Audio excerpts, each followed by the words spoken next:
నారాయణ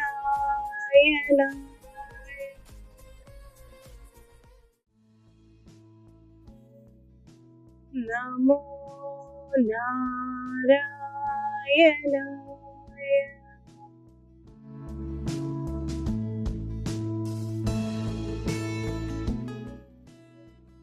నమో నారాయణ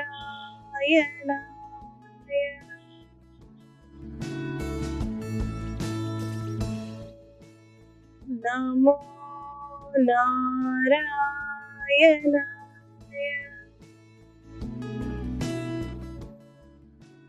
నమో నారాయణ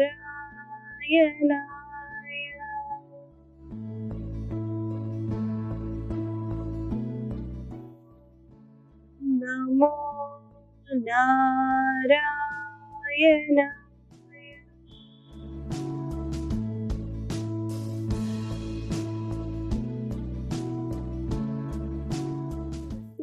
నేను మీ Ashmita ETV life ఆధ్యాత్మిక channel జీవన యోగ కార్యక్రమానికి మీ అందరికీ స్వాగతం.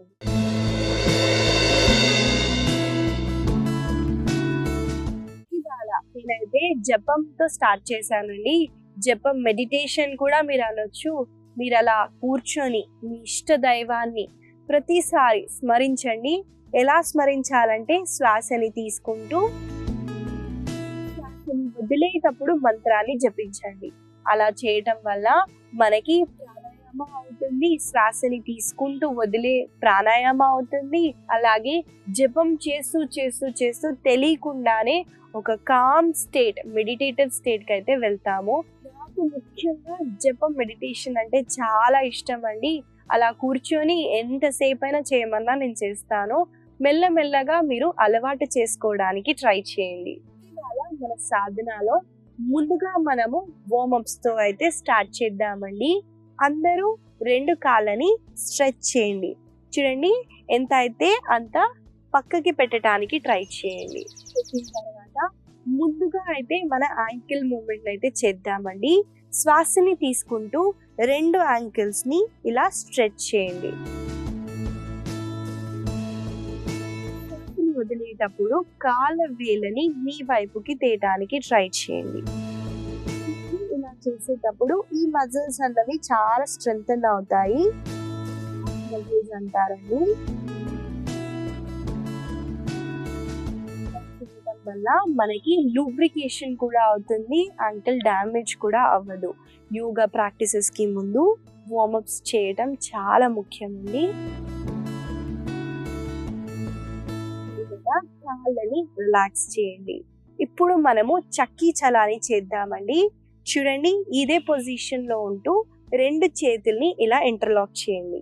చేస్తూ కొంచెం వెనక్కి వెళ్ళి ఇక్కడ శ్వాసని తీసుకుంటూ శ్వాసని వదిలేటప్పుడు చూడండి, కుడి కాళ్ళ దగ్గర నుంచి వెళ్తూ ఎడమ కాళ్ళ దగ్గరికి వెళ్తున్నాం.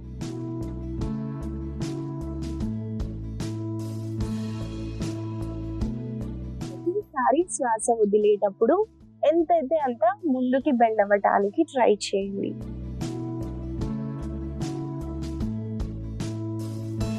ఇప్పుడు రివర్స్ డైరెక్షన్ లో చేద్దామండి.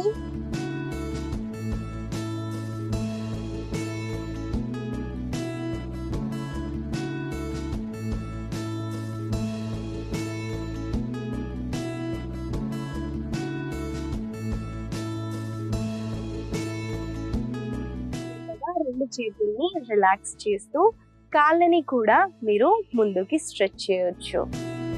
చేసిన తర్వాత 2 కాళ్ళని సుఖాసనాలో కూర్చోండి. చక్కీ చలాన్ని చేసేటప్పుడు చూడండి, ఎక్కువగా ఈ భాగంలో మన నడుము భాగం దగ్గర ఎక్కువగా ముందుకి వెళ్ళేటప్పుడు స్ట్రెచ్ అవుతుందని మనం చూసుకున్నట్టయితే, మనకి మిక్సీలు గ్రైండర్లు రాకముందు మన పెద్దవాళ్ళు అలానే రుబ్బేవాళ్ళండి. కాబట్టి వాళ్ళకి ఎక్కువగా అనారోగ్య సమస్యలు అయితే వచ్చేవి కావు. కాబట్టి మనము ఈ ఆసన చేయటం వల్ల ఆడవాళ్ళకి ముఖ్యంగా మన ఆరోగ్యాన్ని ఇంకా పెంచుకోవచ్చండి. మనము తర్వాత వార్మప్లోకి వెళ్ళిపోదాం. ఇప్పుడు శ్వాసని తీసుకుంటూ కుడి చేతిని పైకెత్తండి. శ్వాస వదిలేటప్పుడు ఎడమ వైపున బెండ్ అవ్వండి. శ్వాసని తీసుకుంటూ ఎడమ చేతిని పైకెత్తి కుడి వైపున శ్వాసని వదిలేటప్పుడు బెండ్ అవుతారు.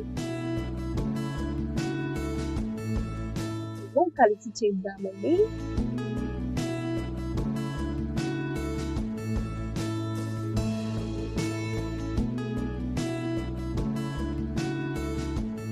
మనకి ఎక్కువగా సైడ్ స్ట్రెచ్ అన్నది అవుతుంది. ఆ స్ట్రెచ్ ని ఫీల్ అవ్వటానికి ట్రై చేయండి.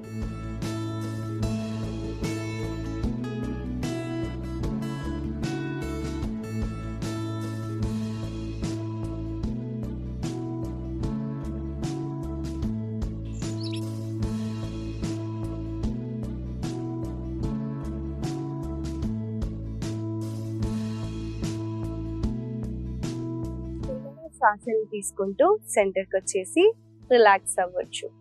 ఇప్పుడు మనము నెక్ మూమెంట్ అయితే చేద్దామండి. శ్వాసని తీసుకుంటూ ఇక్కడ శ్వాసని వదిలేటప్పుడు చిన్ టు ద చెస్ట్ ఇవ్వండి. మళ్ళీ శ్వాసని తీసుకుంటూ కుడి వైపున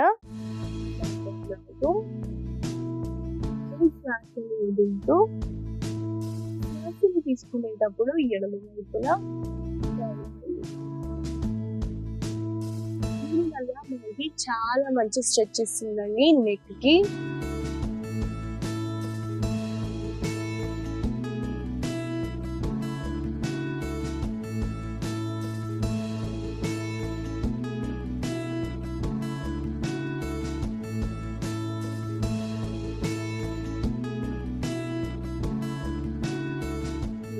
సెంటర్కి వచ్చేసి శ్వాసని తీసుకుంటూ చిన్ని అప్ చేయండి.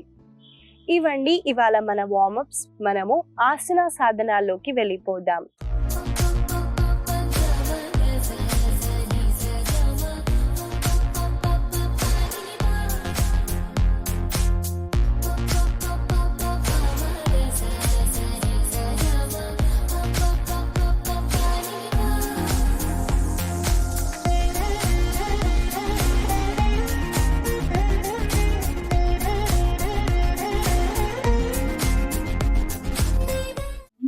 మనము చేయబోయే ఆసన పేరు ఉత్కట కోణాసన. ఈ ఆసన ఎలా చేయాలో చూపిస్తానండి. ఈ ఆసన చేయటానికి ముందుగా తాడాసనాలో నిల్చోవాలి. కాబట్టి మనము స్టాండింగ్ పొజిషన్ కి వచ్చేద్దాం.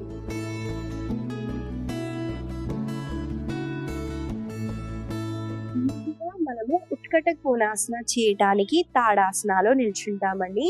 నిల్చున్న తర్వాత కాళ్ళని ఎంతైతే అంత దూరం పెట్టడానికి ట్రై చేయండి. పెట్టిన తర్వాత కాళ్ళ వేళ్ళు మాత్రం ఇలా పక్కకు ఉండాలండి. ఇలా స్ట్రైట్ పెట్టడం వల్ల మనము అనవసరంగా డ్యామేజ్ చేస్తాము. కాబట్టి మీరు పక్కకి పెట్టడానికి ట్రై చేయండి. పెట్టిన తర్వాత శ్వాసని తీసుకుంటూ రెండు చేతుల్ని చూడండి భుజాల లెంత్ లో మనము రేస్ చేస్తాము. శ్వాసని వదిలేటప్పుడు రెండు మోకాళ్ళని బెండ్ చేయండి. ఎంత కింద బెండ్ చేయాలంటే మన రెండు థైస్ ప్యారలల్ వచ్చేటట్టు బెండ్ చేయాలి. శ్వాసని తీసుకుంటూ పైకి లిఫ్ట్ అయ్యి శ్వాసని వదిలేటప్పుడు స్క్వాట్ డౌన్ చేయండి. ఉత్కట కోణాసన ఎలా చేయాలో చూపించాను. ఈ ఆసన చేయడం వల్లండి మన కాళ్ళ కండరాలు అన్నవి చాలా బలంగా అవుతాయి.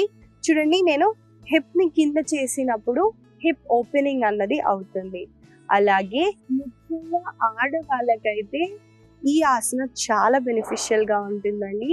మొనోపాజ్ స్టేజ్ ఉన్న, ఇన్ఫర్టిలిటీ ఇష్యూస్ ఉన్న, లేదా సైకిల్స్ ఇర్రెగ్యులర్ అయినా కూడా మీరు ఈ ఆసనాన్ని ప్రతిరోజు ప్రాక్టీస్ చేయడానికి ట్రై చేయండి.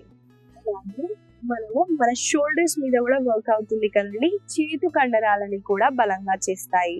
మీకు ఒకవేళ ఫ్రోజన్ షోల్డర్స్ ఉన్నాయనుకోండి, ఇలా లిఫ్ట్ చేసి ఎక్కువసేపు ఉండలేము అని అనుకుంటే చేతుల్ని జోడించండి. జోడించి కూడా మనము స్క్వాట్ డౌన్ చేయొచ్చు. చూడండి ఆసన వల్ల కలిగే లాభాలని చూడండి. కరెక్ట్గా అలైన్మెంట్ చేయకపోయినా కూడా ఎక్కడ ఓపెన్ అవుతుంది, ఎక్కడ మనము వర్క్ చేస్తున్నామో చూడటానికి ట్రై చేయండి. ఈ ఆసనాన్ని మనము కలిసి చేద్దాము. నాతో పాటు మీరు చేయండి.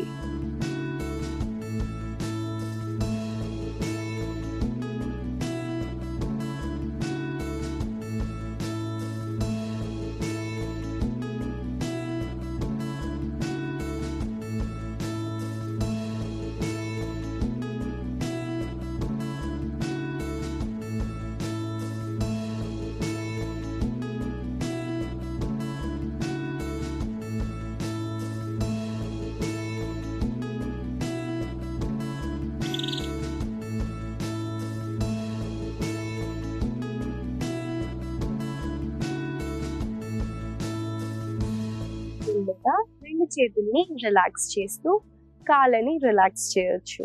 ఇదండి ఉక్కట కోణాసన. మనకి బేస్ చక్రాస్ అండి. స్పిరిచువల్ గా చూసుకుంటే మనము బేస్ చక్రాస్ మీద అయితే వర్క్ చేస్తాము.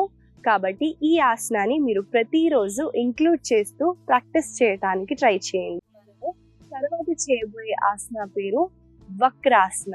ఈ ఆసన ఎలా చేయాలో చూపిస్తానండి. ముందుగా చూడండి. ఈ ఆసన చేయటానికి మనము దండాసనాలో కూర్చోవాలి. కాబట్టి కాళ్ళని అలా చాపుతూ మనము దండాసనాలో కూర్చుంటాము. మనము ఒక వైపున టర్న్ అవుతూ దండాసనాలో కూర్చుంటామండి. కూర్చున్న తర్వాత చూడండి, నేను నా ఎడమ కాళ్ళని ఫోల్డ్ చేస్తున్నాను. చేతులు వెనక్కి పెట్టండి. ఎడమ కాళ్ళని ఇలా ఫోల్డ్ చేస్తూ ఎడమ కాళ్ళ మోకాళ్ళు పైన ఫేస్ చేయాలండి. ఇప్పుడు మీరు శ్వాసని తీసుకుంటూ కుడి చేతిని పైకెత్తుతారు. శ్వాసని వదిలేటప్పుడు కుడి చేతిని ఎడమ మోకాళ్ళ దగ్గరికి తీసుకొచ్చి వెనకాల వైపున చూస్తారు.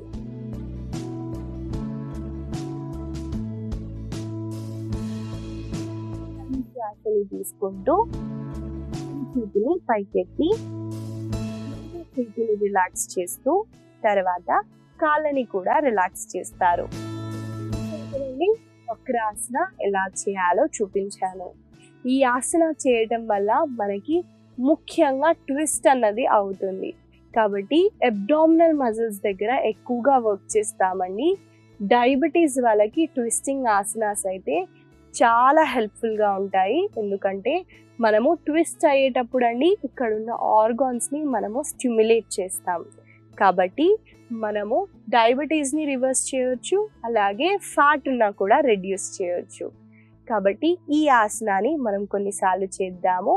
నాతో పాటు మీరు చేయండి.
రిలాక్స్ అవ్వండి.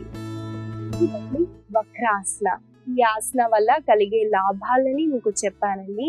చూడండి, యోగా సాధనాలో ప్రతిసారి శ్వాసని తీసుకుంటూ ఇది చేయండి, శ్వాసని వదిలేటప్పుడు ఇలా చేయండి అని నేను ప్రతిసారి చెప్తూ ఉంటానండి. మీరు అది ఫాలో అవ్వకుండా చేస్తే ఏమి కాదండి, కానీ లాభాలు అన్నవి కొంచెం మెల్లగా వస్తాయి. కాబట్టి కొన్ని చూడండి, నేను ఈ పార్ట్ని లేదా చెస్ట్ని కాంట్రాక్ట్ చేస్తున్నాను అనుకోండి, శ్వాసని కంప్లీట్గా తీసుకోలేను.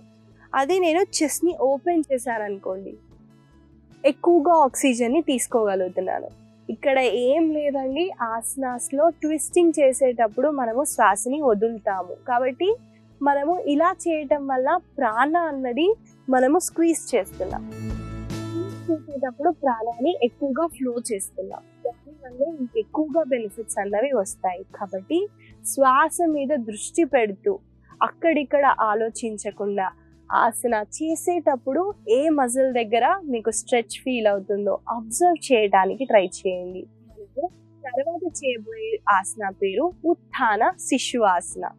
ఈ ఆసన ఎలా చేయాలో చూపిస్తానండి.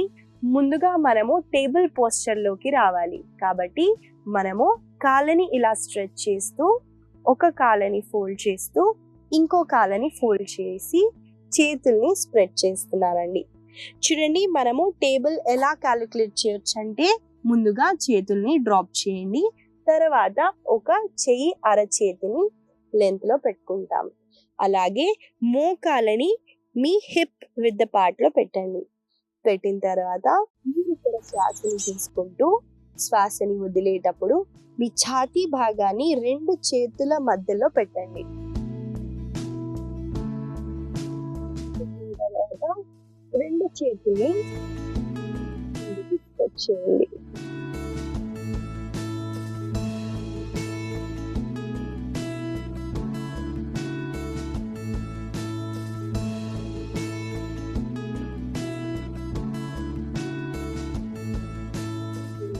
శ్వాసని తీసుకుంటూ ముందుగా మనము మన చేతి పైన వస్తామండి.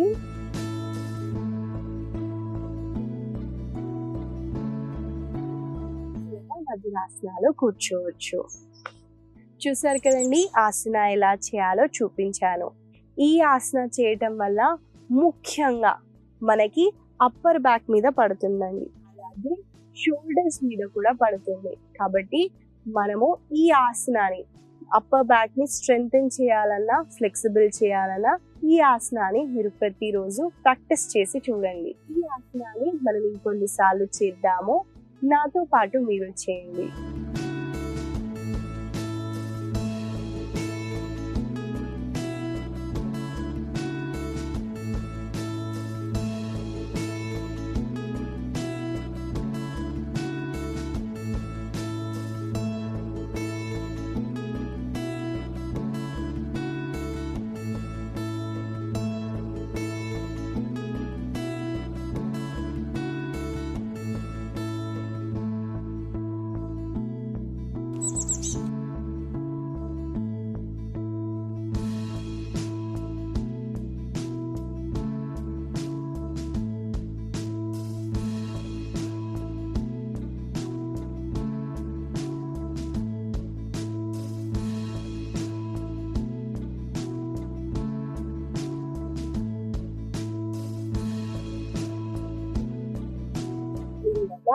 రిలాక్స్ అవ్వచ్చు. తర్వాత చేయబోయే ఆసన పేరు ఉత్థాన పాదాసన. ఈ ఆసనాలో ఒక చిన్న వేరియేషన్ అయితే చేపిస్తానండి. చూడండి ముందుగా ఎలా చేయాలో. మనము మన వీపు వైపున పడుకుంటామండి ముందుగా. కాబట్టి వజ్రాసనాలో మీరు కూర్చున్నట్టయితే కాళ్ళని ముందుకి స్ట్రెచ్ చేస్తూ కంప్లీట్ గా మీ బాడీని, దీన్ని శవాసన అంటారండి. కావాలంటే మీరు మ్యాట్ సపోర్ట్ తీసుకోవచ్చు. చేయండి.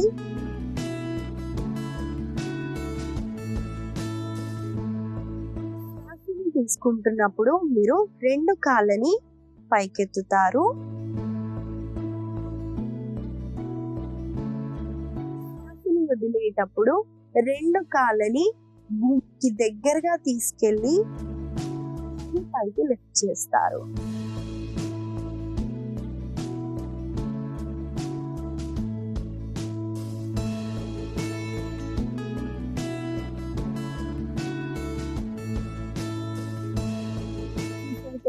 ఆసన ఎలా చేయాలో చూపించాను. ఈ ఆసనాన్ని మనము కలిసి కొన్నిసార్లు చేద్దాము. నాతో పాటు మీరు చేయండి. చూడండి, బ్యాక్ పెయిన్ ఉందనుకోండి, మీరు 2 చేతులతో దీన్ని డైమండ్ షేప్ అంటారు కదండి, దీని సపోర్ట్ కూడా మీరు తీసుకోవచ్చు. బ్యాక్ పైన పెడుతూ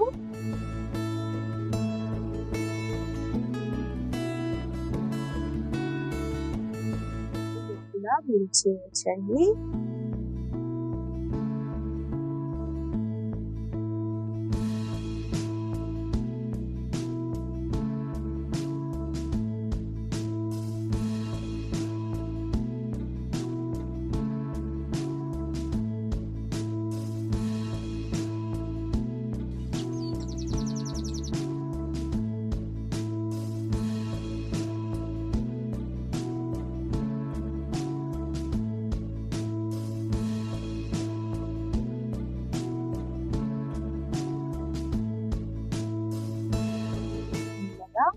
శవాసనాలో కొన్ని క్షణాలు రెస్ట్ చేయండి.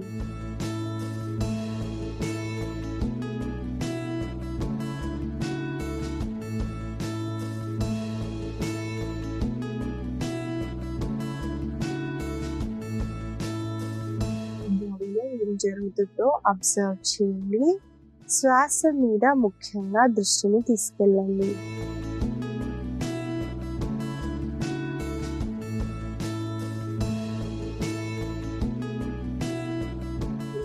ఒక వైపున తిరుగుతూ సుఖాసనాలో కూర్చోండి. ఇదండి ఉత్థాన పాదాసనాలో ఒక చిన్న వేరియేషన్ అయితే చేసాము. మనము 2 కాళ్ళే కదా యష్మిత ఎత్తాము, అందులో ఏం చేసాము అని అంటే కోర్ స్ట్రెంగ్త్ కావాలండి. కోర్ స్ట్రెంగ్త్ లేనిది మనము కాళ్ళని పైకి ఎత్తటం, మళ్ళీ కింద పెట్టడం, కాళ్ళు ఎత్తటం అన్నది కష్టంగా ఉంటుంది. మీరు ఎప్పుడైతే ఆసనాన్ని చేస్తారో మీకు తీపి నొప్పి కూడా ఉంటుందండి.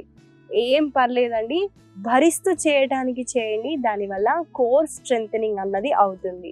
చూడండి, కోర్ స్ట్రెంగ్త్ ఎక్కువగా ఉంటే మన మైండ్ కూడా స్ట్రెంగ్త్ ఉంటుంది.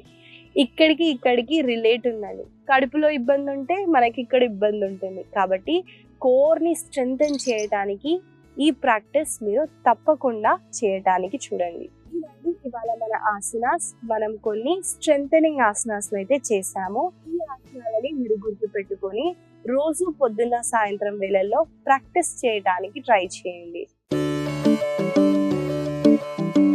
ఇవాళ మీకు చిన్న సలహా ఏంటంటే అండి, ఆయుర్వేదంలో విరుద్ధ ఆహారాలు ఉన్నాయి. అందులో మనము ఎక్కువగా చేసే తప్పునండి. చూడండి, పొట్లకాయ కూరలో మనము పాలు కలిపి మనము కూర వండుకుంటాం. కానీ మనము పాలు ఉట్టిగా తీసుకుంటున్నప్పుడు ఉప్పు కలపం కదండి, చక్కెరనే కలుపుతాము. కాబట్టి మీరు పాలని కూరల్లో వేయటం మానండి. దానివల్ల వచ్చే నష్టం ఏంటి యష్మిత నన్ను అడిగితే, పోను మీకు స్కిన్ రిలేటెడ్ ఇష్యూస్ వస్తాయండి. చాలా మందికి అది స్కిన్ రిలేటెడ్ ఇష్యూస్తోనే బయటపడుతుంది. కాబట్టి ఆ చిన్న అలవాటుని మీరు మానుకోండి. ఈ చిన్న సలహా మీకు ఉపయోగపడుతుందని ఆశిస్తూ మళ్ళీ కలుద్దాం.